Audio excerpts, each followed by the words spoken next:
झाडे ग्रामपंचायतीची, खर्च ग्रामपंचायतीचा, उत्पन्न मात्र शेतकऱ्यांना असा पर्यावरणपूरक उपक्रम वाखरे ग्रामपंचायतीने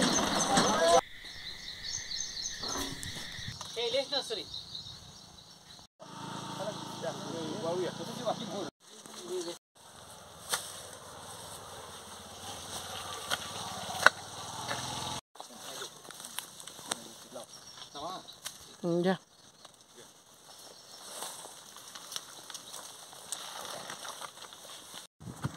ग्रामपंचायत वाखरेतर्फे 300 झाडे लावायचं आमचे उद्दिष्ट आहे आणि रस्त्याच्या दुतर्फ ही झाडे लावण्यात येत आहे. आणि शेतकऱ्यांनी झाडे तोडू नयेत म्हणून आम्ही फक्त आंब्याची, नारळीची झाडे लावण्यात येत आहेत. शेतकरी झाडे तोडतात, त्याचे उत्पन्न त्यांना मिळावे म्हणून आम्ही हा संकल्प करण्यात येत आहे.